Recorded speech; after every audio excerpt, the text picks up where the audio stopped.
그 집값이 지금 되게 많이 오른 상태에서 지금 최근에 뭐 거래 안 된다. 그러면서 이제 하락할 것 같다. 집값 떨어지는 것 같다. 이렇게 하시는 분들이 되게 많은데 또 어떤 단지는 막 신고가 나오고 그러잖아요. 네. 지금부터 뭐 내년 정도까지 어떻게 될 거라고 생각하세요? 최근 들어가지고 뭔가 좀 하락세다. 그리고 뭔가 하락으로 전환됐다라는 어떤 기사나 이런 얘기들이 좀 많이 나오고 있는 것 같아요. 근데 그거의 시작이랄까? 이게 지난달에 아마 그 기사가 나왔을 겁니다. 뭐, 서울 아파트의 35%가 하락된 가격으로 거래를 했다. 그러니까 이게 뭔가 이제 하락세가 아니겠느냐. 근데 그 기사의 사실 이면에는 60%가 상승을 했거든요. 그때도. 그러니까 35%가 하락했다는 건 나머지는 올랐다는 고압이나 상승일 텐데 거의 66% 이 정도가 신고가로 거래를 했었거든요. 근데 기사라는 거는 어찌 보면 좀 이렇게 특정 포인트를 잡아서 쓸 수도 있는 거니까. 그래서 그때부터 뭔가 좀 하락 얘기가 좀 더 나오고, 그리고 이제 어떤 규제 같은 것들이 더 생기면서, 이제 뭔가 진짜 하락세로 완연하게 전환됐다라고 생각을 하시는 분들이 있을 것 같은데, 저는 그렇게 보지는 않고요. 내년도에도 상승을 좀 봅니다. 근데 뭐 상승이 몇 %까지 되냐, 뭐 이건 뭐 제 능력 바뀌기 때문에 그걸 알 수는 없지만, 뭐 기본적으로 올해 정도의 어떤 분위기가 계속 이어지지 않을까라는 생각을 갖고 있어요. 그 이유가 뭐냐면은 뭐 잘 아시겠지만 부동산이라는 것 자체가 원래 이렇게 느릿느릿한 건데 아마 많은 분들은 좀 약간 부동산이 너무 급등하다 보니까 이 급락을 할 거라고 생각을 하시는 것 같아요.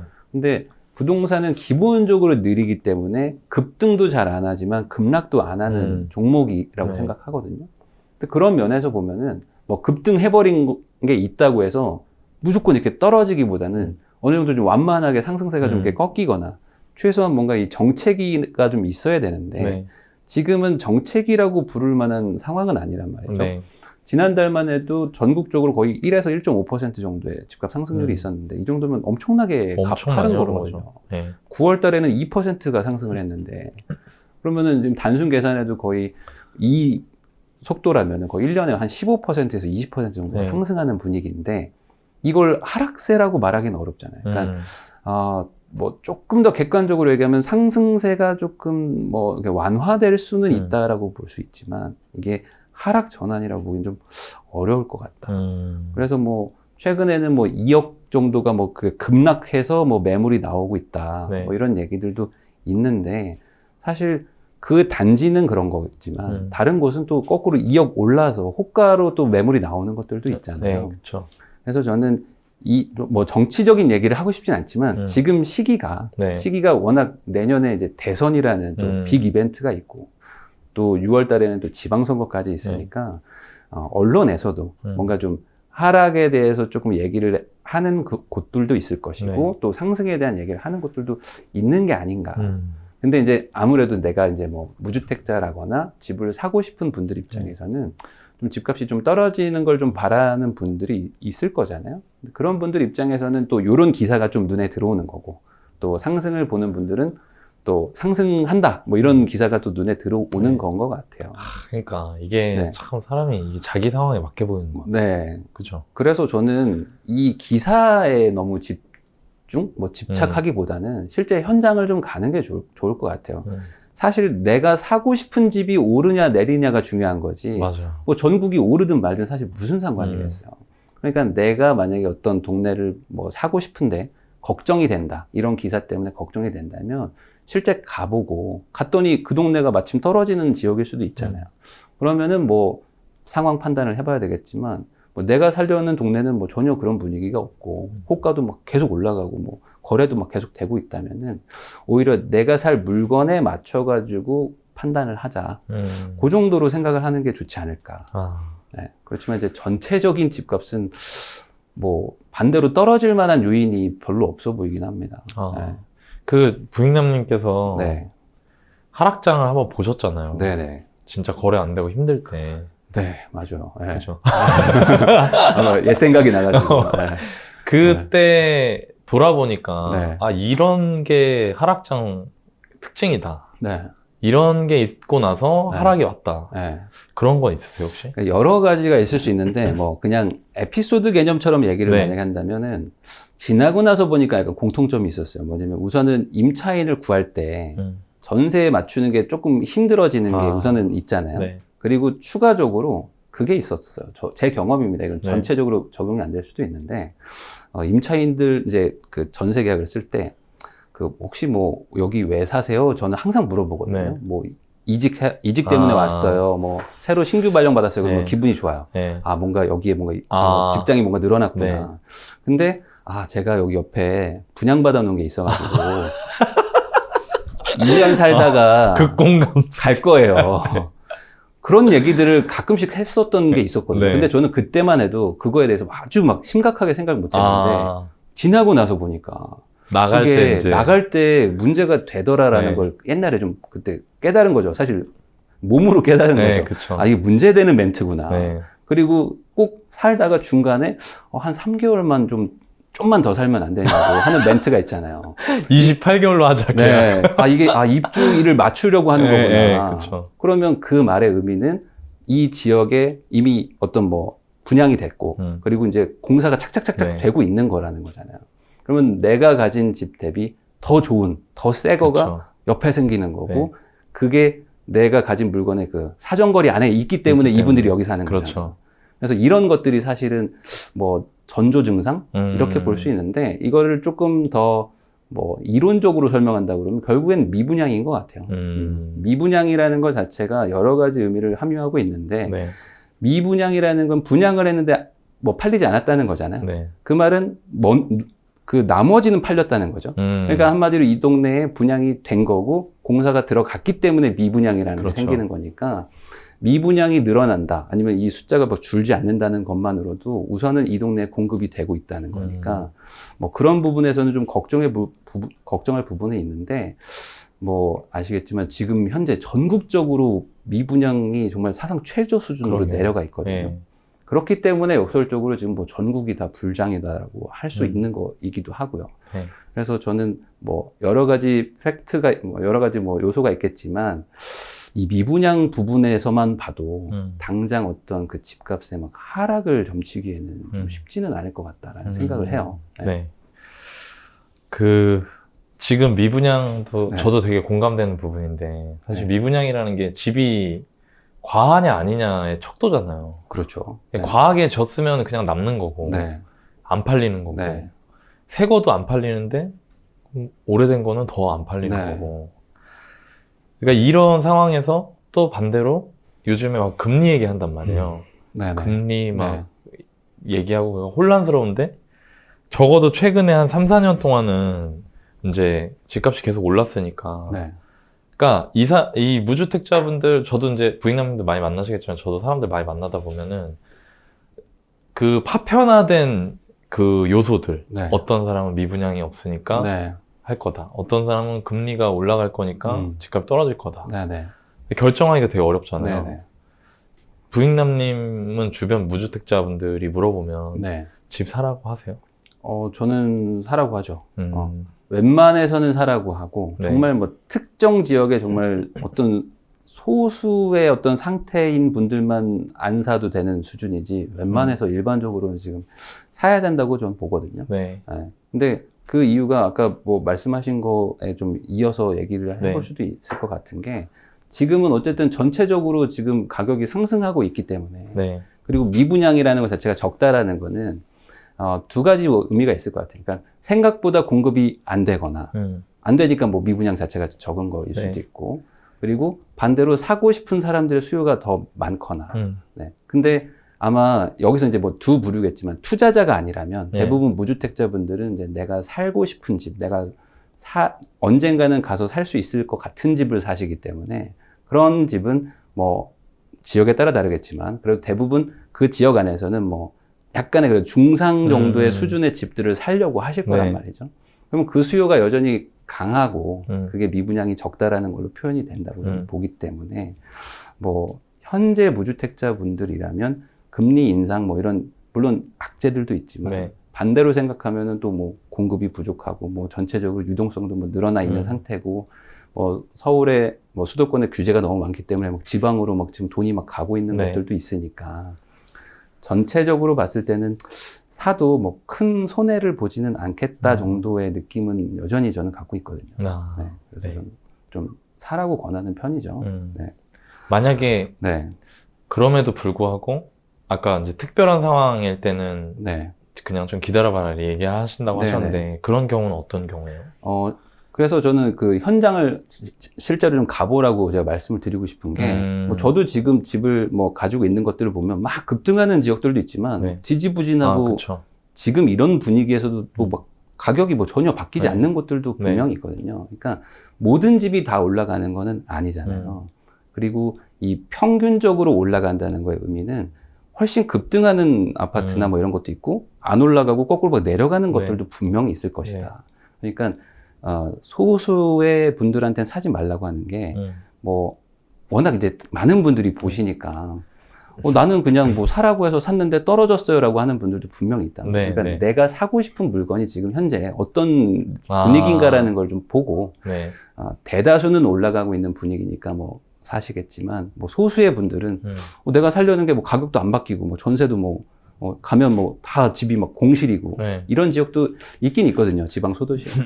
그런 데들은 뭐 지금 안 사도 되겠죠. 당연히. 네, 그 정도의 의미로 좀 얘기를 하고 싶습니다. 네. 또 전세 거주하셔야 되는 분들도 있잖아요. 네네. 그러니까 예를 들면 나는 무조건 청약하겠다. 10년이 걸려도 하겠다. 네네. 이런 사람 꽤 많더라고요. 많죠. 네. 네. 그분들이 제일 걱정하는 게 매매는 어차피 내가 청약할 거니까 괜찮은데 전세가 네. 어떻게 될지 궁금하다. 네. 전세는 어떻게 보세요?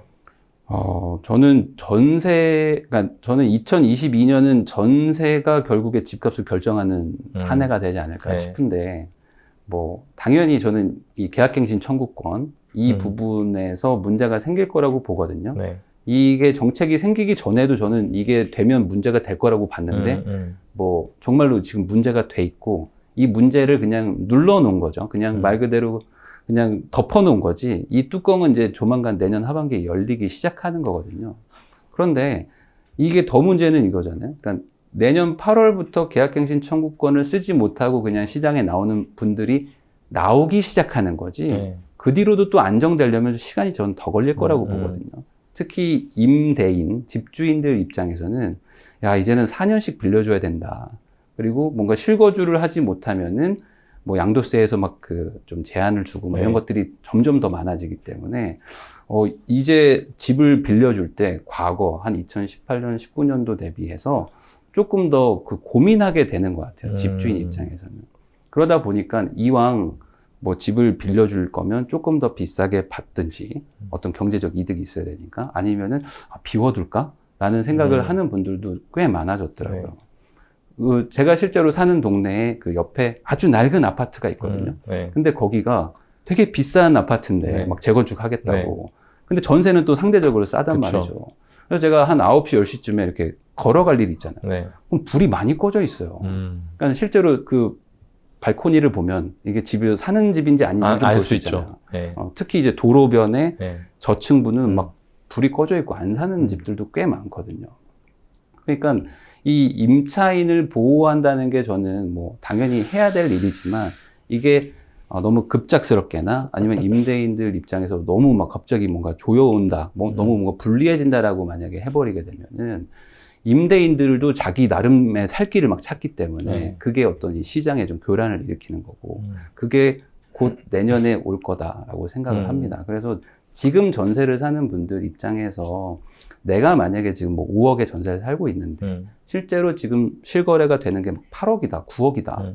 이런 분들은 정말 답을 찾으셔야 될 것 같아요. 뭔가 매수를 하든지 아니면 확실하게 내가 뭐 이사 갈 곳을 미리 좀 정해 놓으시든지 해야 될 것 같은데, 그런 분들이 뭐 아니고 뭐 많지는 않으시겠지만 내가 원래 뭐 5억에 살았는데 지금도 5억에 거래되는 데들도 뭐 있긴 있겠죠. 네. 전국에 보면. 뭐 그런 분들은 이제 크게 무리 없이 가시겠지만, 전국적으로 봤을 때 대다수는 아마 전세가 많이 올라가서 못 올려줄 거고, 그러면 야, 2년 만에 이렇게 올라가는데 그럴 거면 차라리 지금이라도 집을 사야 되는 거 아닐까라는 생각으로 전환이 될 것 같아요. 네. 그러면 내년도는 집값도 좀 상승하고 전세는 또 눌러놓은 게 이제 올라가니까. 제자리를 가면서 그렇죠. 상승한 것처럼 보이게 되는. 그래서 오늘 아까 건설산업연구원인가에서 뭐 나왔는데 네. 뭐 리포트가 하나 나왔는데 내년도 전세가 6.5% 상승할 것이다 라고 이제 뭐 어떤 그런 게 나왔어요. 네. 근데 올해가 지금 7.5%인가 올랐거든요. 네. 작년이 거의 한 5% 올랐고. 그러니까 6.5%면 거의 올해 올라가는 그렇죠. 수준. 그러니까 이미 오른 거를 이제 따라 붙는 개념이라고 저는 보기 때문에 내년도도 전세를 살겠다라는 거는 상황에 따라 다르겠지만 신중히 생각을 좀 하셔야 될 것 같습니다. 저는. 아, 이게 진짜 걱정이에요. 네. 전세가가 네. 이게 또 그런 분들 있잖아요. 네. 이사를 못 가는 분들. 있죠. 꽤 많죠. 그러니까. 네.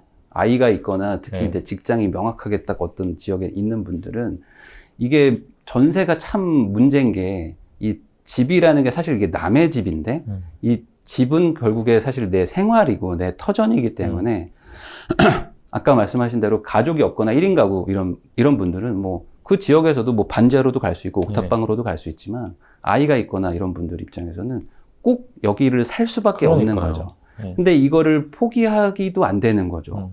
그러니까 어쩔 수 없이 그 집주인이 요구하는 거를 맞춰줄 수밖에 없는 분들이 분명히 있는데 그런 분들은 그런 지역은 대부분 또 인기 지역이고 그런 데들은 또 전세가 많이 상승해 버렸고 그러니까 내년도는 그걸 또 올려주는데 아마 또 많은 또 사회적인 또 뭐 혼란 같은 게 있을 것 같아요. 지금이라도 내 집 마련하는 게 낫다.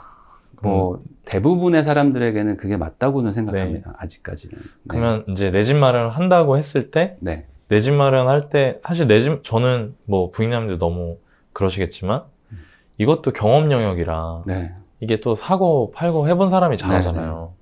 근데 지금 이제 무주택으로 고민하시는 분들, 주택 매수를 고민하시는 분들이 경험이 많지 않으신데 이분들이 내 집 마련할 때 아, 이런 거를 좀 주의하면 네. 내 집 마련할 때 좀 도움이 될 수 있다 싶은 게 있으세요? 기본적으로 네. 저는 우선 그 직장을 기준으로 도저히 출퇴근이 안 되는 거리에는 좀 우선은 안 사는 게 기본이지 않을까. 그러니까 내가 정말 초보자라면 왜 그런 얘기를 하냐면 이게 뭐 모든 사람들한테 다 최적의 투자처라는, 그러니까 최적의 투자 방식이라는 게 아니고 가장 좀 안전하다고 보는 게 어쨌든 지금은 그래도 전체적으로 상승하는 곳이기 때문에 다시요. 어쨌든 지금 전체적으로 지금 상승하고 있는 그런 시장의 분위기가 있으니까 많이 벌려고 하기보다는 그냥 뭐 내가 집을 사서 뭐 조금이라도 뭐 손해를 안 보고 좀 오른다면 뭐 남들만큼은 하는 거니까 그런 입장에서 생각했을 때 항상 뭐 언젠가는 뭐 가격이 뭐 떨어질 수도 있는 거고 아까 말한 뭐 입주가 뭐 또 있을 수도 있는데 그걸 내가 놓칠 수도 있잖아요. 그러면 결국에 이 집이라는 거의 본질은 결국 내가 거주하는 거니까 뭐 출퇴근이 만약에 2시간 정도 걸리는 지역에 내가 집을 산다고 했을 때 그 출퇴근이 감당할 수 있는 분이면 뭐 사도 돼요. 근데 저는 솔직히 못 하거든요. 저도 못 하겠어요. 저는 맥시멈 한 1시간 이내일 것 같아요. 그쵸. 그러면 그 안에서 정도에서 뭐 내가 살 수 있는 돈에 맞춰서 사는 게 우선은 안전한 선택이라고 생각합니다. 그거의 의미는 이걸 안 사서 만약에 내년도에 어떤 전세 상승이라거나 뭐 임대난이 발생하면 그럼 나는 어떻게 할 거냐. 그쵸. 대안이 없기 때문에 뭔가 대안을 확보하는 개념으로 산다고 저는 말하는 거지 지금도 돈을 엄청 벌 수 있으니까 지금 집을 사세요라는 개념은 아니라는 거죠. 네. 그 거래량 얘기 많이 하잖아요. 거래량 얘기 많이 하시죠. 거래량 적으면 원래는 거래량이 적다는 게 가격이 떨어지는 거다. 떨어지는 전조다. 이렇게 얘기하시고 지금도 뭐 거래량이 적은 게 이어지고 있고 되게 심해지고 있고 뭐 거래 절벽이다 막 이렇게 얘기하시는 분들도 있는데 최근까지는 거래량이 적었음에도 불구하고 가격이 되게 많이 올랐잖아요. 이거는 왜 그렇다고 보세요? 저는 이 거래량 얘기를 하는 분들이 약간 그 주식처럼 이걸 생각하는 게 아닌가라는 생각을 해요. 주식과 부동산의 가장 큰 차이는 주식 쪽은 정말 시장주의적이죠. 그러니까 말 그대로 이 주식의 어떤 가치나 뭐 이런 걸 가지고 살까 말까를 고민하는데 이 부동산은 조금 달라서 부동산은 뭐 세금이라는 것도 있고 뭐 대출이라는 것도 있고 해서 뭐 말 그대로 이제 시장에서 작동하는 원리 이외에 다른 파트가 또 있다는 거죠. 그걸 뭐 이제 정부라고 얘기를 하면 정부가 약간 심판이 뭘 막 이렇게 말 그대로 승부 조작을 할 수 네. 있어요. 이쪽은. 그러니까 지금 아무 규제가 없고 정말 뭐 대출도 원래대로 다 나오는데 거래량이 줄어들었다. 그러면 정말 뭐 어떤 하락의 전조라거나 이렇다고 좀 볼 수 있을 것 같아요. 왜냐하면 매수자 입장에서 아무런 규제가 없는데 사기 싫다는 거니까. 근데 지금은 그런 건 아닌 것 같아요. 지금은 사고 싶은 수요는 많은데 사지 못하게 한 게 많은 것 같고, 그게 이제 대출 규제, 뭐 취득세 중과 막 이런 것들을 막 계속 해놓은 거고, 그리고 파는 분들 입장에서도 팔아봐야 뭐 남는 게 없다라고 그쵸. 하는 분들이 많거든요. 그러니까 결론은 지금은 팔지도 못하게 해주고 사지도 못하게 하기 때문에 거래량이 이제 말 그대로 이제 중단이 된 거죠. 거래 중단이 된 케이스인 거고. 그렇다고 해서 이 집을 사고 싶은 수요는 없지 않다. 근데 집이라는 건 꼭 돈을 버는 그 주식처럼 투자의 수단이기보다는 나는 그냥 거기 살아야 되는 사람들도 있기 때문에 또 집을 사려고 또 돈을 또 모아요, 사람들이. 네. 네. 그래서 지금 최근에 가계 그 저축률이 상승했더라고요. 최근에. 오히려 작년 올해가 급등했어요. 그러니까 우리나라 사람들은 지금 네. 집값이 올라가기 때문에 집을 살려고 또 악착같이 또 돈을 모았어, 저축하고 또. 있는 사람들. 네. 그러니까 대출 규제를 하고 막 하더라도 결국에 사람들은 월급이라는 걸 받고 뭐 어딘가 뭐 부모님한테도 빌리고 해서 돈을 만들어서 계속 가지고 있으니까 그분들이 실제 집을 사고 싶은 집에 간간히 매물이 나오면 거래가 되는 되니까 거죠. 또 그러면 신고가가 찍히는 네. 거고. 그러니까 뜨문뜨문 계속 거래는 되는데 가격은 올라가는. 정말 답답한 시장이 계속 가고 있는 거죠. 그래서 저는 이 거래량이 줄었기 때문에 ha락한다라는 거는 약간 주식처럼 부동산을 좀 오해해서 보는 게 아닌가라는 생각을 좀 합니다. 네. 네. 부익남님이 네. 제가 부익남님도 진짜 투자자잖아요. 네. 네. 부익남님 네. 완전 진짜 네. 여러분 잘 모르실 수 있는데 부익남님 완전 실전 투자자라고. 네. 네. 네. 부익남님이 투자를 언제부터 시작하셨죠? 저는 2010년 말부터 시작을 한 거니까. 그때가 나이가 내가 27, 8 이때였던 것 같은데 저도 요즘에 나이를 잘 안 세가지고 그 몇 년생인지만 기억하지. 네, 네. 네. 그 27, 8일 때 네. 부동산을 하셨어요. 네네네. 네. 그 왜 부동산 하셨어요? 원래 그전에는 전 주식을 하다가 네. 주식이 저의 인생을 구원해 줄 거라고 믿고 진짜 막 미친 듯이 막 한 21살부터 막 했었는데. 아, 진짜요? 네. 주식도 오래 하셨네요? 워낙 금액이 작았긴 했죠. 아, 이제 네. 대학생 때부터 했으니까. 대신에 이제 그거 가지고 나는 인생 바꿔보겠다. 네. 난 한국의 워렌 버핏이다 하면서 막 네. 했었거든요. 근데 그렇게 잘 안 되더라고요. 이게 아. 힘들더라고요. 뭐 손해는 다행히 안 보긴 했지만 내가 들어가는 노력에 비해서 안 되는 게 너무 많고 그리고 내가 컨트롤할 수 없는 게 너무 많다라는 느낌은 갖고 있었는데 이제 뭐 다행이라고 해야 될까? 저는 건설사를 들어가게 되면서 자연스럽게 좀 지방 근무도 하게 되고 그리고 이제 저는 토목가여가지고 뭐 지하철, 도로, 뭐 정수장 막 이런 것들을 만들었거든요. 그러면서 약간 부동산 쪽에 조금 더 맞지 않을까라는 부분을 좀 생각을 한 게 있었어요. 아. 그리고 주식하면서 가장 느꼈던 거는 내가 수익률을 높게 올려도 내가 가진 돈이 너무 작으니까 그 절대 수익 자체는 작았는데 이 부동산 쪽을 보니까 이 레버리지라는 거를 뭐 그때는 레버리지라는 단어라기보다는 그냥 뭐 전세를 끼고 살 수 있다라는 거. 그럼 내가 1,000만 원 있는데 뭐 5천만 원짜리 막 1억도 사네라는 거에서 이쪽으로 가면 조금 수익률을 높이기보다는 좀 수익률이 좀 낮아도 좀 더 많은 돈을 벌 수 있겠구나. 그래서 좀 더 부자가 되기 좀 빠르지 않을까라는 생각으로 접근을 한 거죠. 저는 수익률은 실력이라고 생각하거든요. 그렇죠. 네, 수익률은 실력 플러스 재능인 것 같아요. 이쪽은. 정말 잘하는 사람들도 있잖아요. 근데 이건 누구나 할 수 없고 나도 그렇게 대단한 사람이 아니라고 생각했기 때문에 근데 돈은 많이 벌고 싶다. 그럼 결국에 크기, 이 자산의 크기를 키워야 되잖아요. 그건 레버리지밖에 없는 거고. 그걸 우리나라에서 쓸 수 있는 게 뭘까라고 봤을 때 그때 저는 이제 부동산 쪽을 봤어요. 네. 근데 이 회사 다녔던 게 많이 도움이 됐습니다. 예를 들어 제가 이제 구미에 정수장을 만들러 갔는데 이 토목이라는 게 사실은 가장 먼저 가서 뭐 필요한 걸 막 만드는 거잖아요. 근데 그때 구미에 막 아파트를 살 때 왜 조금 더 마음이 좀 좋았냐면 제가 정수장을 만드는 거니까 그럼 왜 정수장을 만드냐? 거기에 공업단지를 만들려고 그렇네. 했어요. 네. 예. 공업단지에 공업 용수를 공급하려고 정수장을 만드는 네. 거였거든요. 근데 그때 뭐 거기에 한 5만 명 정도가 막 신규로 막 와서 일을 할 네. 거래요. 그래서 거기 바로 옆에 있는 아. 동네에 집을 샀던 거예요. 네. 여기로 와서 살지 않을까? 저도 거기서 출퇴근해보니까 여기가 네. 제일 좋은 동네다. 좋아. 네. 예. 그럼 뭔가 수요가 좀 늘지 않을까? 그러면 저는 그때는 이제 주식처럼 판단을 해서 월세라도 받으면 배당 받는다 생각하면 월 7% 정도 나왔으니까 그때만 해도 연 7%. 그 정도면 충분하겠다라고 시작을 했었죠. 그 지금 이제 투자에 관심 있는 분들이 되게 많이 늘었고 네. 그분들이 투자를 전혀 경험이 없은 상태면 네. 부동산 또는 주식 뭐 요 정도 보고 있잖아요.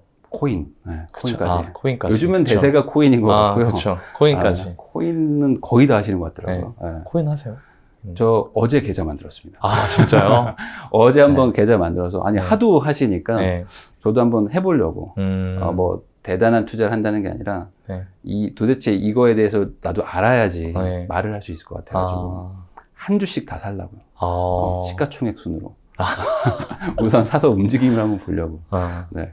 요즘 같은 때 그렇게 고민하고 있는 분들한테 27살 때부터 투자를 했으니까 내가 지금 30이면은 나는 이런 투자한다. 지금 시장 상황에 그런 거 있어요? 네. 많은 분들이 이렇게 생각을 하시는 것 같아요. 그러니까 지금부터 돈을 벌고 싶어요라고 생각하시는데 저는 지금 처음 하는 분들은 돈 벌 준비를 해야 된다고 저는 생각을 하거든요. 저는 투자라는 거를 특히 투자자라고 거창하게 얘기를 해보면 이 투자라는 거는 돈을 벌려고 하는 게 아니고 그 해당 어떤 그 분야에 대해서 잘 이해하고 그게 돌아가는 어떤 그런 프로세스나 이런 그 작동 원리에 대해서 깊숙하게 이해하려고 해야 된다고 생각하거든요. 그게 이해가 되면 돈은 따라오는 거죠. 근데 많은 분들은 이걸 좀 다르게 생각하는 것 같아요.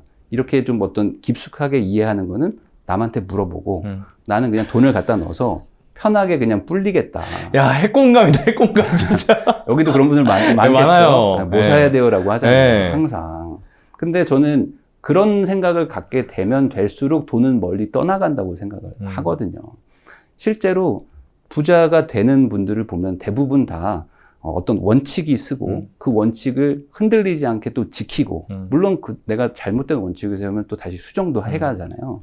근데 그거를 뭐 주체적인 투자자 뭐 이렇게 얘기를 한다면 결국의 핵심은 그런 분들은 뭔 차일까?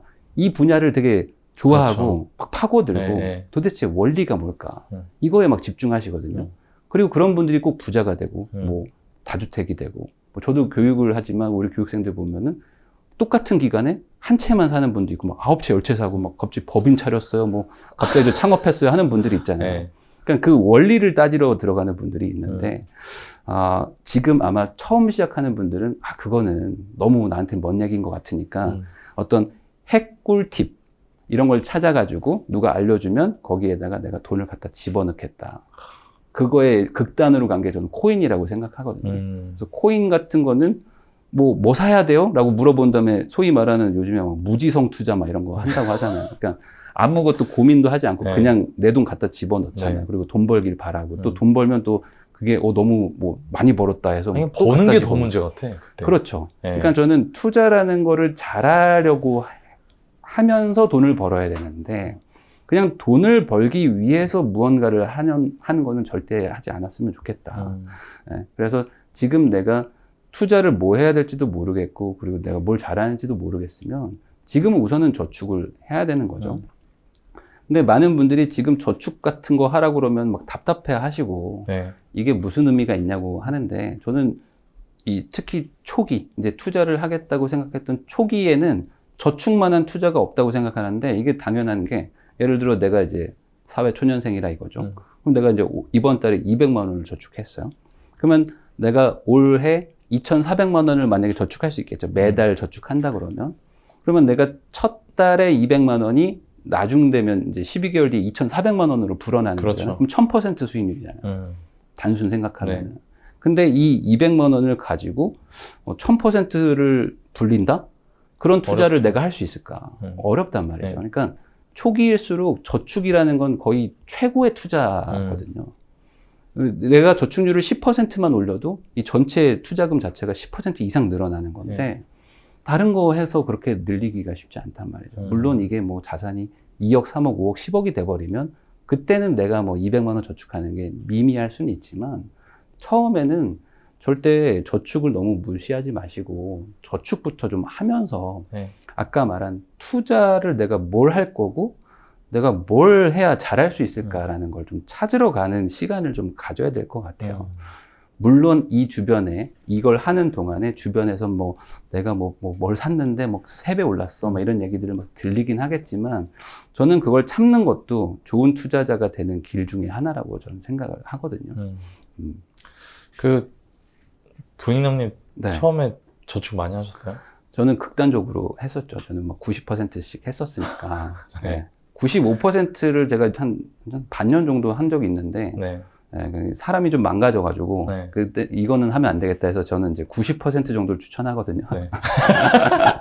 90% 정도는 사람이 할 수 있다. 네, 네. 근데 95는 좀 힘들고 그리고 이제 현실적으로 이제 도시에서 사는 분들은 한 70%가 맥시멈이지 않을까. 라는 생각을 해요. 그때 그럼 지방 근무하실 때요? 네. 지방에서 근무할 때. 그때 제가 쓰는 돈이라고는 기름값 정도?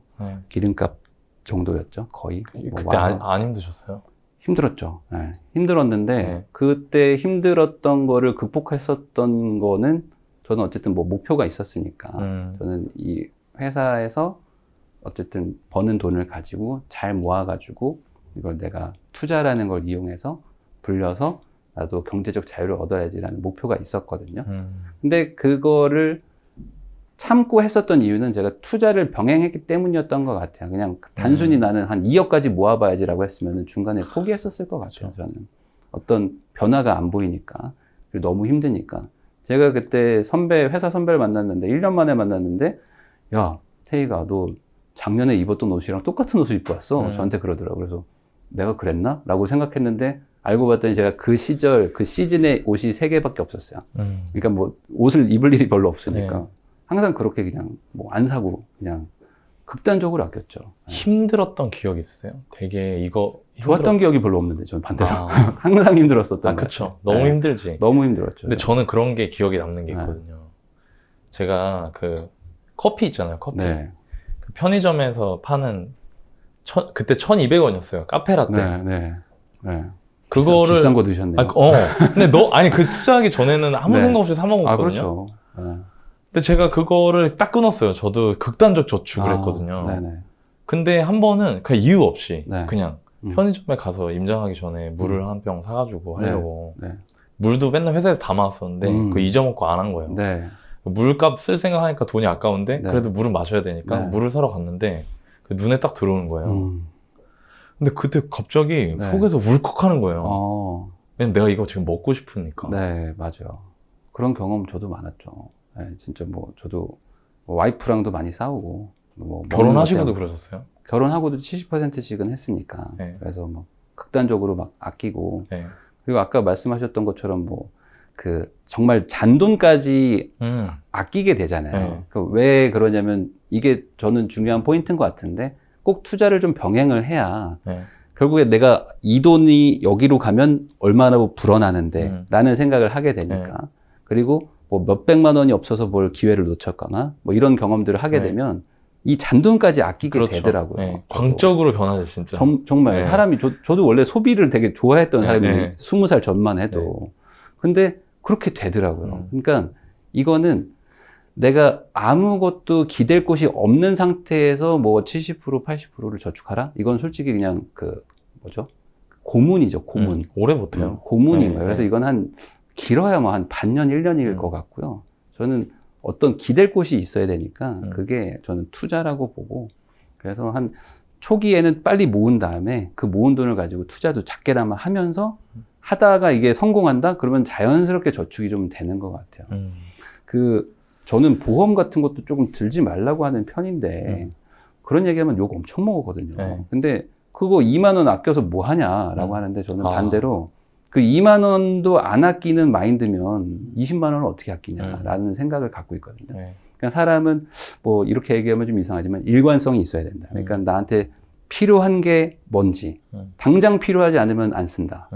그럼 보험은 뭐 미래에 필요한 걸 수도 있으니까 우선은 지금 당장 조금 불리고 나서 나중에 가입을 해도 되는 거니까 뭐 그런 의미로 잔돈도 좀 아끼고 그렇게 해서 어떻게든 뭐 60%든 70%든 본인이 정한 거는 지키는 거 그렇게 좀 했으면 좋겠다. 그거 몇 년 정도 그러신 거예요? 거의 극단적으로? 극단적으로까지 한 거는 한 4, 5년 정도는 한 것 같아요. 아, 근데 이건 있습니다. 이게 좋은 게 이제 투자를 같이 병행하다 보면은 뭐 월세든지 뭐 아니면 뭐 어떤 뭐 매각하면서 어쨌든 소득이라는 게 생기잖아요.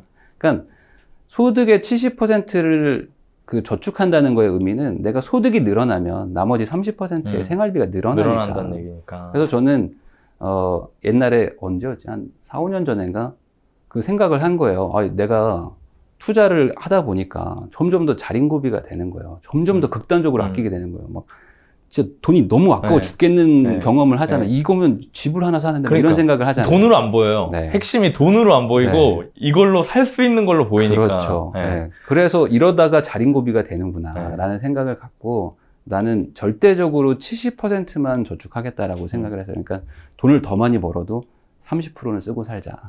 그러지 않으면은 내가 어느 순간 이제 스크루지가 되겠구나 라는 생각에 뭐 그러면서 조금 편하게 조금 썼던 게 한 4, 5년 전까지는 극단적으로 하다가 그 뒤로는 좀 썼던 것 같아요. 조금씩. 지금 이제 아까 얘기하실 때 그 실거주 한 채는 그래도 사야 된다 하셨는데 서울에서 뭐 한 2억, 3억 정도? 진짜 많으면 3억이더라고요. 제가 신혼부부들 많이 만나보면은. 그렇죠. 그분들이 실제로 아파트 사고 싶어도 사기 어려운데.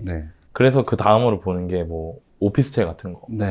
보시는데 오피스텔 같은 데도 실거주 매수 괜찮다고 보시나요? 그러니까 오피스텔이 뭐 아파트보다 좋은 투자처냐라고 얘기하면 저는 뭐 아니라고 얘기를 하는데 반대로 그러면 아파트를 살 수 없는 분들 입장에서는 오피스텔도 좋은 투자처라고 저는 생각하거든요.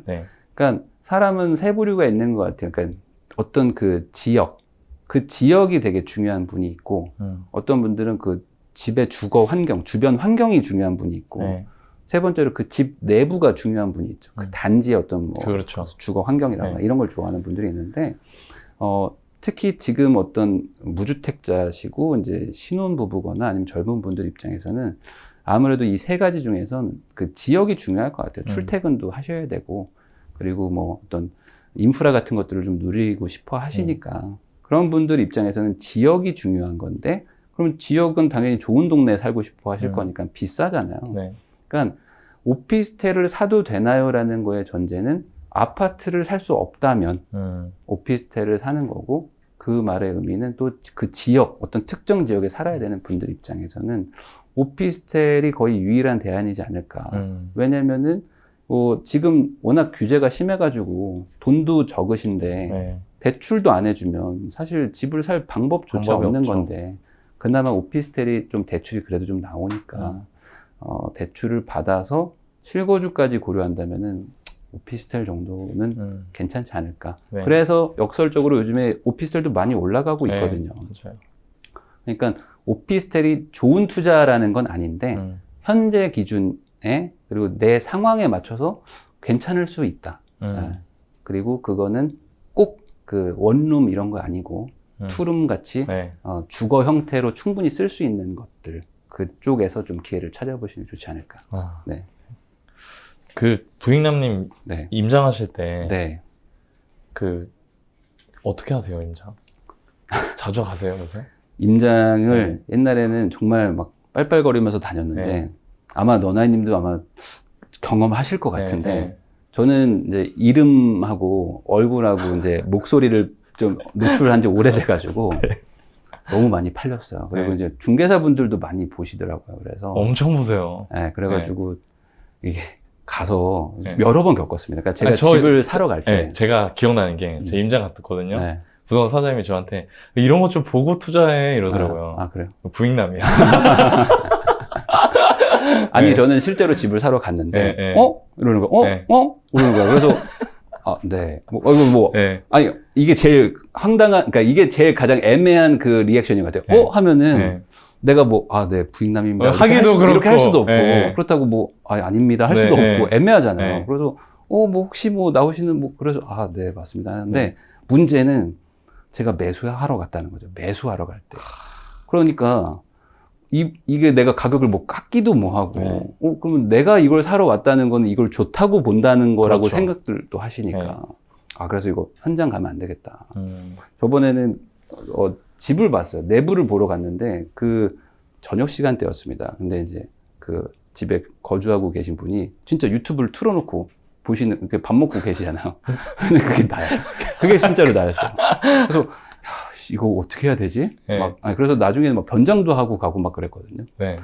근데 이걸 오바라고 생각하실 수도 있지만 이게 부동산 하는 분들은 이게 네. 어려운 현장을 게 안 갈 수가 없는데. 네. 그리고 또 최근에 또 제가 뭐 산 게 있는데 네.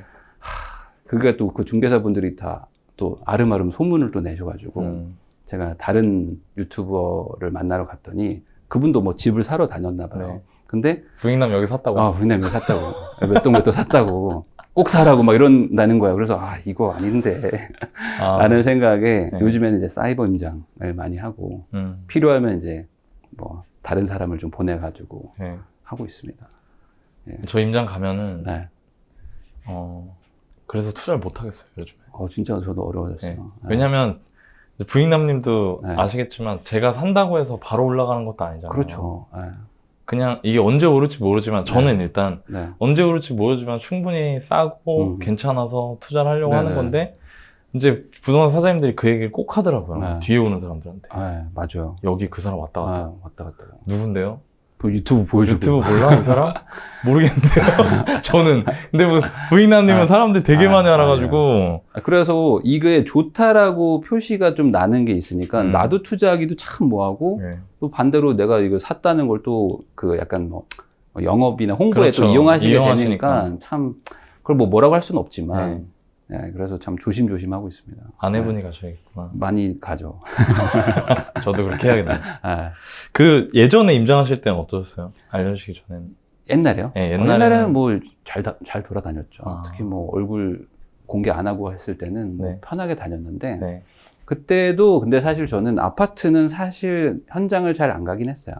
아파트는 아마 좀 그 공감하시는 분들도 있을 네. 것 같은데 이제는 워낙 또 로드뷰도 뭐 그렇죠. 워낙 데이터들이 엄청 워낙 잘 잘 돼 있어가지고 사실 아파트를 굳이 가야 되냐라는 거에서 내가 어느 정도 투자 경험이 좀 개수가 있거나 이러시면은 어차피 가나 안 가나 뭐 그게 그거라는 걸 좀 알게 되니까 그리고 이제 처음에는 뭔가 현장에서 어떤 데이터들을 축적하려고 하지만 반복하다 보면 그럼 뭐 당연히 그렇겠지 뭐라고 하면서 이제 지레짐작하는 것들도 있어서 가능하면 좀 저는 안 가려고 했었고 그게 저는 어쩔 수 없었던 선택인 게 또 워낙 회사가 또 바쁘고 주 6일을 막 했어가지고 임장 가기도 저는 좀 힘들긴 했었거든요. 주 6일 하셨어요? 네, 주 6일에 뭐 퇴근을 막 10시, 11시 그러니까 건설회사였어가지고 그래서 현실적으로 임장 가기도 좀 힘들었고 네, 그렇긴 했었죠.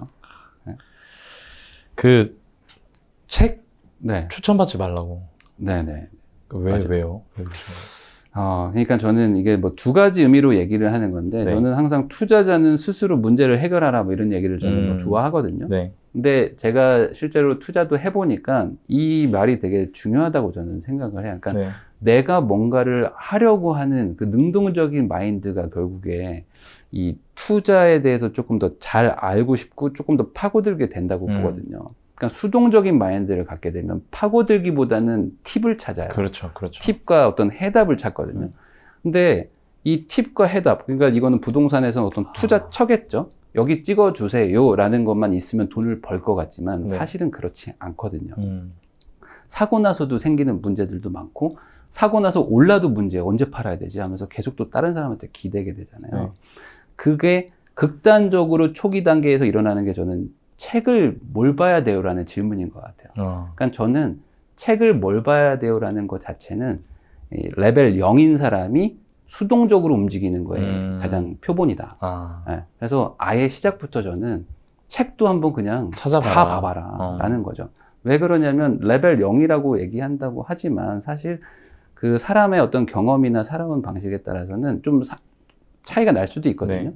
근데 누가 책을 추천해주면 그 책이 나한테는 어려울 수도 있거든요. 반대로 나한테 너무 쉬울 수도 있고. 그러니까 남의 기준으로 추천을 받는다는 것 자체가 이미 필터링을 당한 거니까 네. 그런 거를 너무 보지 마시고 그냥 서점이나 뭐 지금 도서관이 뭐 안 될 수도 있지만 도서관 같은 데 가셔가지고 그냥 목차랑 처음 한 1장 정도 한 20, 30페이지 정도만 보시면 좀 충분하다고 보거든요. 보다 보면 너무 어려운 책이 있고 또 반대로 이건 나한테 딱 맞는다라는 책이 나타나잖아요. 그럼 그 책부터 시작을 해서 한 20, 30권 보라고 저는 얘기를 하는데 네. 그러면 이 얘기하면은 반응이 거의 90%가 이래요. 어떻게 30권을 보냐. 뭐 이런 얘기 하거든요. 근데 저는 반대로 아니 그럼 어떻게 30권도 안 보고 뭘 하려고 하냐. 예. 그러니까 기본적인 지식이라는 걸 좀 갖춰야 되는데 그리고 그 책을 보고 이거 너무 어려운데라고 덮는 이런 행위 자체를 되게 비효율적이고 헛고생이라고 생각하실 수도 있어요. 그렇기 때문에 책을 추천을 받으려고 하는 것도 있거든요. 정말 좋은 책만 빨리빨리 보고 싶으니까. 근데 이것도 사실 조급증일 수도 있고 네. 두 번째로 그런 책들을 봐야지만 또 반대로 좋은 책이라는 걸 또 내가 알 수도 있는 거라서 저는 책 추천을 받지 않으셨으면 좋겠고 책 추천을 거꾸로 해달라고 안 하셨으면 좋겠다. 물론 이제 제가 책을 쓰게 되면 제 책을 추천하겠지만 네. 그건 어쩔 수 없지만 책 지금 쓰고 계시나요? 책을 쓰고 있기는 하죠. 네. 언제 나와요? 뭐 내년 한 3, 4월쯤에 나올 것 같습니다. 네. 그래서 그러니까 뭐 이건 농담이고 네. 아니요, 진담이에요. 전 진담이에요. 알려드리고 싶어요. 네, 핵심은 내가 나에게 맞는 책에서 시작을 해야 되고 네. 그 20, 30권 보는 시간을 이것도 시간의 투자라고 생각하시고 절대 네. 헛고생이라고 생각 안 하셨으면 좋겠다. 보다 보면은 어느 정도 그 내가 좀 이렇게 마음이 가는 투자 방식이 좀 있거든요. 네. 사람마다. 어떤 분은 뭐 경매가 좋을 수도 있고 어떤 분은 뭐 상가 토지로 갈 수도 있으니까 네. 그 너무 막 고민하지 마시고 처음엔 막 보셨으면 좋겠어요. 네. 그 투자 시작하는 사람들 처음에는 일단 책 읽는 거 권하세요? 요즘에 네. 저도 이제 우리 교육생들 보니까 네. 유튜브가 워낙 잘 돼 있어요. 그래서 유튜브를 보는 거를 가지고 공부했다라고 생각하는 분들이 많은 것 같아요. 네. 근데 저는 유튜브는 사실 그냥 휴식 시간이라고 생각하고 공부라고 하는 거에 유의미한 거는 책이라고 저는 생각을 하거든요. 왜냐면 책이 가장 같은 시간 내에 많은 양을 습득할 수 있고 그나마 또 잘 정리되어 있고 양질의 내용이라고 저는 생각하거든요. 이게 뭐 아마 그 연구 결과가 있을 겁니다. 영상을 받아들이는 것 자체가 아마 보는 시간 대비 그 맞아요. 효율이 별로 나오지가 않고 우리도 이 같은 영상을 글로 써놓으면 한 2, 3분이면 읽을 수도 있는 거를 막 10분 보잖아요. 그쵸. 2분 보고. 그리고 이 영상이라는 건 기본적으로 틀어져 있는 걸 그냥 내 눈으로 보는 거라서 쉽고 그러다 보니까 집중 안 하고 그냥 딴짓하고 놓쳐버리는 경우도 많아서 처음에는 책을 보라고 저는 꼭 하고 그리고 책 보다가 너무 지치면 유튜브를 보라. 근데 이걸 반대로 유튜브에 막 하루에 7시간씩 보시고 책은 안 보시고 그러면은 너무 비효율적인 공부를 하고 있는 거다라고 생각을 해요. 네. 그 초반에 내가 부동산 투자 관심이 있는데, 초반에 부동산 투자를 시작해 볼 만한 돈이 얼마 정도라고 보세요? 저는 여전히 3천만 원 정도라고 생각을 하는데, 뭐 조금 더 모아도 될 것 같기는 해요. 요즘에 워낙 비싸지긴 했으니까. 근데 저는 이 3천만 원이라는 거의 의미는 여전히, 그러니까 뭐 지역이나 어떤 투자 종목의 문제인 거지, 3천만 원으로도 부동산을 살 수는 있거든요. 그러니까 뭐 3천만 원이 최소다라고 저는 여전히 생각은 합니다. 물론 이게 5년 전에 3천만 원이었으면 훨씬 더 마음 편한 투자를 했을 거지만, 지금 21년 현재에는 3천만 원으로 예전에 비하면 훨씬 더 안 좋은 걸 사게 되겠죠. 그렇지만 여전히 투자는 가능하다라는 선에서는 3천 정도 얘기를 합니다. 지방 같은데 투자 시작하는 것도 괜찮다고 생각하세요? 사실 요즘에 그 많은 분들이 이제 좀 답답하실 것 같아요. 그러니까 내가 가진 돈은 뻔한데 뭐 비싼 동네가 좀 안전해 보이고 근데 거긴 살 수조차 없으니까 뭔가 좀 싼 동네로 가서 기회를 찾아야겠다. 근데 사실 너나이님이나 뭐 저나 옛날에 할 때는 그렇게 멀리 안 가도 됐어요. 이 3천이나 5천이면 얼추 수도권 많았죠. 안에서도 충분했고 뭐 대도시에 가도 많았으니까. 근데 지금은 정말 그 돈이면 많이 멀리 가야 될 수도 있잖아요. 내가 생각하는 거에 따라서. 그런 의미에서 만약에 내가 지방 투자를 한다라는 거는 뭐 저는 괜찮다고 봅니다. 왜냐면 같은 돈을 가지고 비싼 동네에서 무언가 투자를 하려면 실력이 높아야 되고 더 어려워지잖아요. 근데 같은 돈을 가지고 뭐 조금 싼 지역, 뭐 지방이라고 하겠습니다. 지방으로 가면 갈수록 내 심리적인 거리감이 있어서 그렇지 그 지역에서는 그래도 좋은 물건을 살 수는 있잖아요. 그래서 나는 좀 안전지향형이다. 이런 분들은 오히려 지방에 가서 좀 좋은 거를 사는 게 훨씬 더 낫거든요. 네. 근데 많은 분들이 이 거리감을 리스크라고 생각해서 내가 사는 곳에서 멀어지면 위험하다라고 네. 생각하니까 반대로 내 동네에서 정말 없는 돈을 가지고 안 좋은 것들에서 막 보석을 찾으려고 하는데 그건 또 실력의 영역이거든요. 네. 그러니까 초보자이시고 무주택자이신 분들은 뭐 하실 수 있으면 지방으로 가는 것도 괜찮고 뭐 그런 게 아니라면 그냥 우리 동네에서 실거주 할 수 있을 만한 집으로 그냥 만족하는 것도 우선은 시작으로는 괜찮다라고 생각합니다. 지금 사람들 중에 네, 이렇게 이제 현타 오는 사람도 있잖아요. 있죠. 근데 저도 옛날에는 약간 뭐 그런 오해 같지 않은 오해를 했었는데 뭐냐면 제가 열심히 지내다 보니까 저만큼 열심히 하지 않으면 이렇게 너무 인생을 열심히 안 사는 것 같다고 오해를 했던 적이 있는데 네. 지금 와서 얘기하시는 분들 보면은 이분들도 다 자기 자리에서 최선을 다하면서 살아왔더라고요. 네네네. 나도 회사에서 필요한 일 다 하고 네. 뭐 집에 무슨 일 있으면 다 쫓아다니고 네. 하면서 다만 그냥 내 집 마련에 관심을 갖지 않았을 뿐인데 네네네. 그거에 따른 결과가 나한테 너무 가혹하게 느껴지는 분들이 많이 있거든요. 네. 그분들이 느끼는 공통적 증상이 월급이 너무 하찮고 직장 생활이 너무 하찮고 네네. 이렇게 느껴지면서 네네. 막 아무것도 하기 싫다 이런 분들도 네. 있으셔서 맞아요. 혹시 그런 분들한테 해주고 싶은 얘기 있으세요? 이런 것 같아요. 그분들이 아마 역설적으로 근로소득이 없으면 생활이 안 되는 분들일 거예요. 그분들 그렇게 말하는 분들이야말로. 네. 그러니까 어찌 보면 나의 유일한 생명줄이죠. 왜냐면 그 소득이 없으면 우리가 가정이 지금 유지가 안 될 테니까. 근데 그 줄을 하찮게 본다는 것 자체가 조금 약간 좀 그 문제가 있는 것 같습니다. 우선은. 왜냐면 저도 투자를 하면서 같이 회사 생활을 병행을 했었는데 처음에는 투자로 버는 것보다 근로소득이 더 많을 수밖에 없어요. 그렇죠. 당연히. 그러니까 이 근로소득이 하찮냐, 뭐 투자는 뭐 고귀하다, 뭐 이런 개념이 아니라 내가 어쨌든 뭘로 돈을 벌든 내가 지금 많이 버는 곳이 나한테는 중요한 거잖아요. 근데 이제 투자를 계속 하다 보면은 결국에 어느 순간 투자가 잘 되면 투자에서 버는 돈이 이제 근로소득 대비 정말 많아질 수도 있잖아요. 그렇게 되면 뭐 표현은 이상하지만 이제 근로소득이 나한테 좀 약간 하찮아질 수도 있겠죠. 근데 그게 아니고 그냥 나는 남들이 저렇게 잘 벌고 있으니까 나는 하찮은 걸 하고 있는 거야 라는 거는 좀 잘못된 생각이라는 거예요. 나한테는 이게 최대의 소득인데. 그래서 그런 마음을 조금 바꿔서 나는 저 사람들은 미리 어떤 투자를 했기 때문에 저렇게 좀 앞서가는 것 뿐이고 나는 그럼 지금부터 하면 되지 않겠냐. 그래서 진짜 내 근로소득을 하찮게 만들어 보는 거죠. 투자를 통해서. 투자든 부업이든 뭐 창업이든 뭘 해서 이거보다 내가 더 많이 벌어서 진짜 하찮게 만들어 보자. 라는 생각으로 좀 긍정적으로 좀 바꿔봤으면 좋겠어요. 그러니까 이제 시작하는 거니까. 네, 그렇죠. 우리 이제 투자하면 네. 부익남님도 부동산 하시면서 이제 네. 투자자로 부를 쌓아오는 과정에서 네. 이런 습관을 좀 버려야겠다. 느끼셨던 거. 네. 또 사실 부익남님 주변에 처음 투자할 때 같이 하던 사람 없어요, 한 명도. 있긴 있죠. 네. 근데 다 잘 됐어요? 뭐 중간중간 막 낙오한 사람도 있고 그쵸. 막 안 한 사람도 있고 뭐 네. 오히려 뭐 나빠진 사람도 있죠. 그쵸. 네. 그거 보면서 이런 거는 진짜 안 좋구나. 내가 투자하면서 네. 그런 거 있으세요? 이런 습관은 가지고 있으면 안 된다. 방금 말씀하신 그 질문에 이어서 얘기인 것 같은데 네. 결국에 아까 그런 내 근로소득이 하찮아 보인다는 느낌은 누군가 대비해서 하찮다는 거잖아요.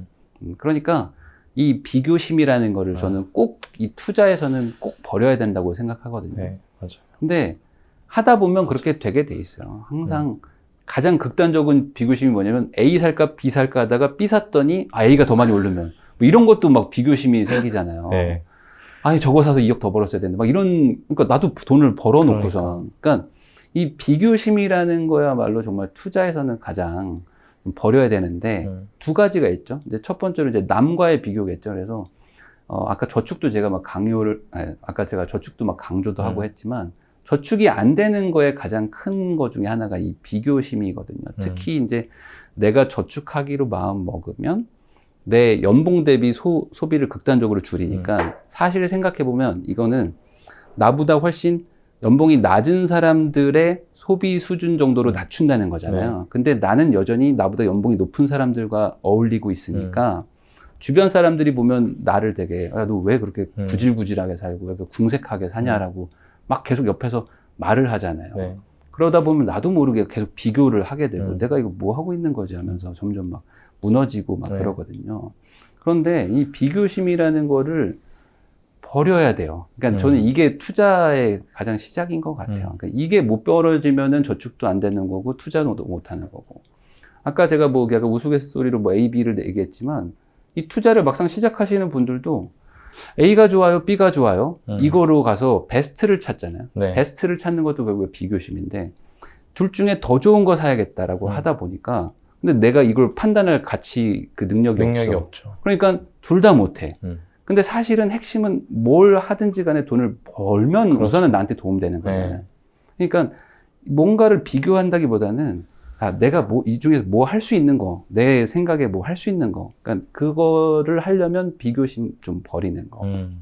그리고 두 번째가 이제 과거와의 비교겠죠. 이건 이제 가격에 대한 비교일 수도 있는데 또 못 사는 거 중에 하나가 항상 과거 그치. 가격 대비해서 이거 너무 올랐다. 근데 내가 지금 이거 사는 게 맞을까? 근데 그렇게 생각하면 일제시대에 비하면 지금 다 비싼 거잖아요. 네. 어찌 보면. 맞죠? 조선시대에 비하면 지금 다 비싼 그쵸. 거거든요. 그러니까 이 내 과거와의 비교심도 꼭 버려야 돼요. 근데 이거는 더 버리기가 힘들더라고요. 왜냐면 분명히 나도 2, 3년 전에 살 수 있었던 기회가 있었는데 살까 말까 하다가 안 사니까 그 뒤로 어떤 뭐 이렇게 올라가 버리면은 내가 이거를 산다는 게 용납이 안 되는 거죠. 어찌 그렇죠. 보면은.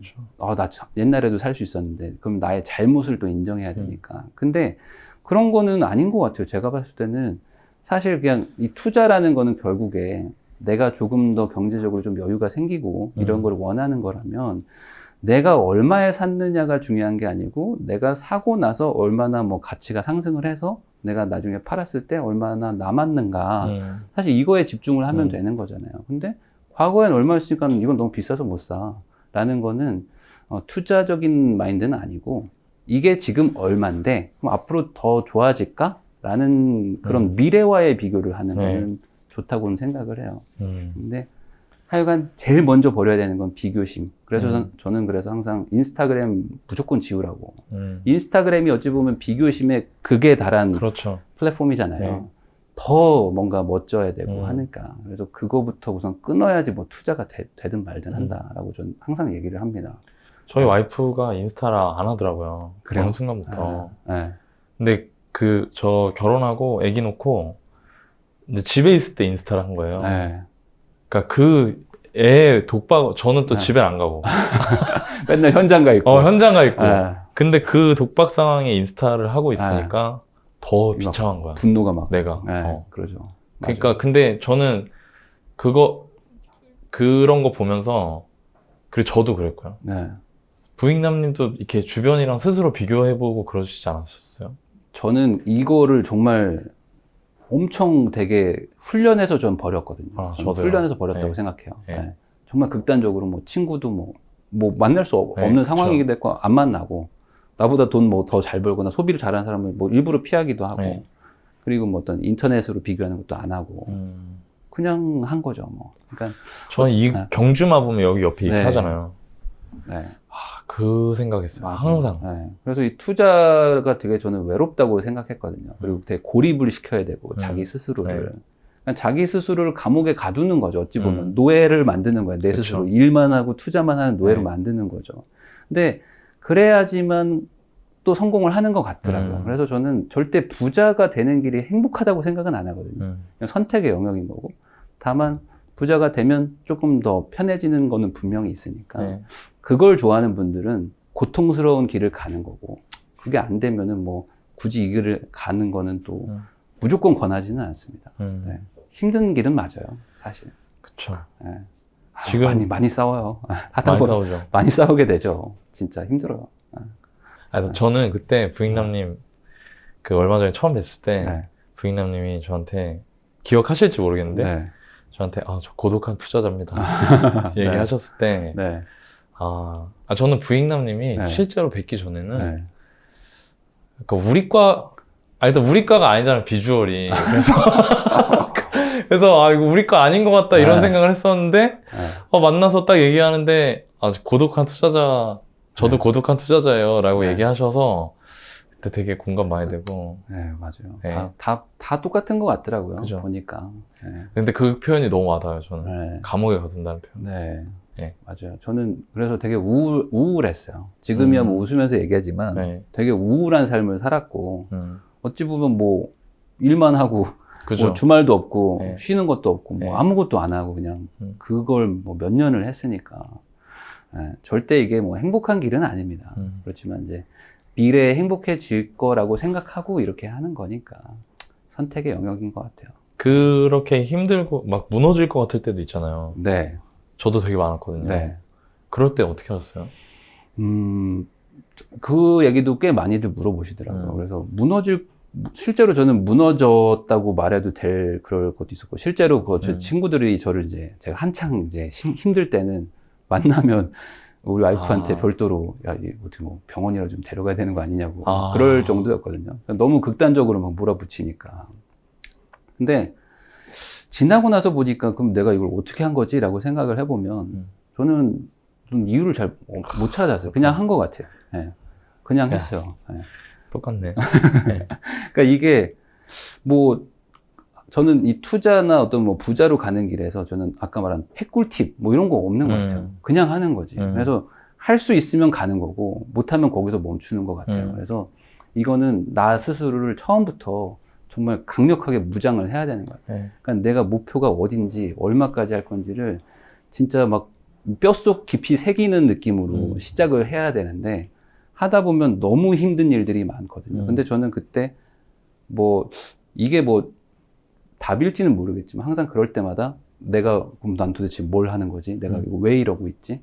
그래서 저는 매년 1월 1일에 로버트 기요사키 그 1권을 읽거든요. 빨간 책. 그게 한 진짜요? 20몇 년 된 건데 예전에 명저죠, 제가 17살 때 아마 어머니가 사주신 책을 지금도 그대로 가지고 있거든요. 그걸 매년 봅니다. 그래서 거기에 제가 막 써놓은 그 메모 같은 것도 있잖아요. 네. 21살에 써놓은 메모 같은 거. 그걸 다시 보면서 그러면서 버텼던 것 같아요. 내가 잘하고 있구나. 그런 식으로 생각했던 것 같습니다.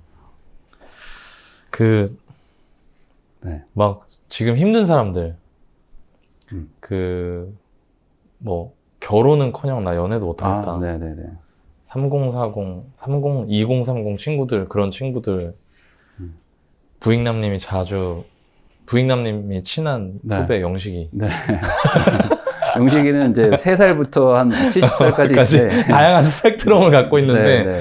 30대 초반? 네. 부익남님 처음 투자 시작하셨을 즈음 했을 때 그 분들한테 해주고 싶은 얘기 있으세요? 여러 가지가 떠오르긴 하지만 그 중에서 가장 큰 거는 저는 그거 같아요. 그러니까 지금 3포 세대니 7포 세대니 막 그렇게 얘기를 하잖아요. 근데 제가 시작할 때도 그때도 다 부동산 끝났다고 그랬고 부자 될 방법 없다고 그랬고 다 그랬거든요. 그러니까 지금 생각하면 참 웃기지만 그때는 주식도 떨어지고 집값도 떨어지고 코인도 없었거든요. 그래서 회사원들 입장에서는 정말 아무것도 할 수 있는 게 없었어요. 그래서 그때는 정말 자격증 열풍, 토익 열풍, 맞아. 회사 안 잘리는 법, 이런 게 되게 베스트셀러였고, 어떻게 하면 자기 개발을 잘해서 CEO를 될 거냐, 이런 걸로 갔었거든요. 그때 사회 분위기가. 그러니까 그거 회사를 다니는 거 말고는 없었으니까.